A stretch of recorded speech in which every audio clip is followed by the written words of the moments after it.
General Petraeus, are we winning the war? Are we being successful?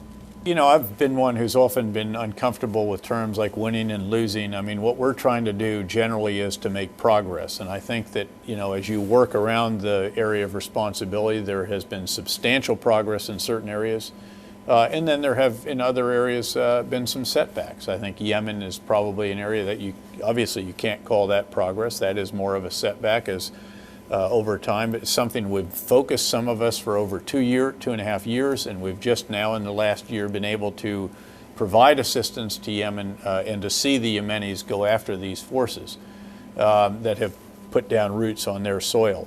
In many of the other areas in the theater, however, we have seen progress, particularly again against al-Qaeda and other transnational extremist elements. On the rest of the Arabian Peninsula, Saudi Arabia leading the way has done a very impressive job combating al-Qaeda and extremist elements. I mentioned al-Qaeda in Iraq, already substantially diminished, still present, still a concern, but very substantially diminished from, say, the height of its capabilities in 2006, 2007. The rest of that portion of the area of responsibility, the Levant and so forth, again, also a reduction, I think, in the capability and so forth of al-Qaeda. So as you look around the area of responsibility, we typically say that al-Qaeda has been diminished, but it still is very much present and still very much represents a threat and still very much wants to carry out attacks against our homeland, against the homelands of our partners, and various regional allies as well. We've been at war now for 8 years. People are getting tired. They're asking, when will it end? Well, I think the effort against transnational extremists goes on for the foreseeable future. Obviously, what we want to do is to get situations to the point that we were able to in Iraq, where you can reduce your forces, change the composition of your mission so that it is host nation forces that are combating the extremist elements with our assistance rather than our forces in the lead.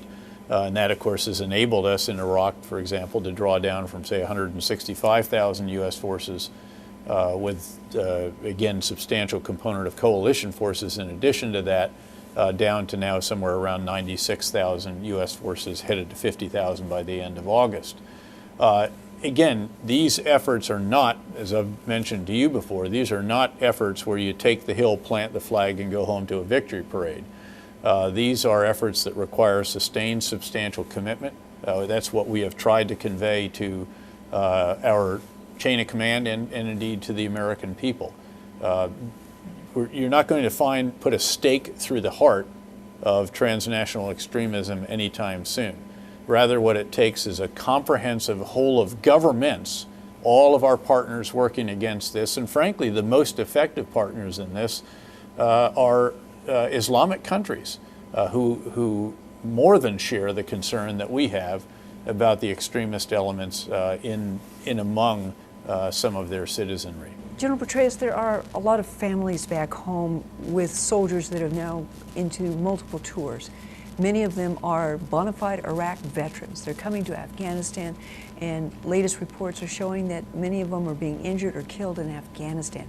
Are we making training changes to adapt to this? Oh, absolutely. In fact, we started making those quite some time back. But clearly the preparation of forces for Afghanistan has to be different from that of preparation of forces for Iraq. And it's not just the languages and the ethnic and so sectarian differences. It's the differences in terms of the human terrain. It's the differences in the fact that one country is much more rural than the other is, the extreme terrain that you encounter in Afghanistan, the extremes in weather and temperature and so forth, the much more limited infrastructure that we find in Afghanistan, but just a host of different changes that we've made in the preparation of our forces as we focus them on Afghanistan rather than on Iraq.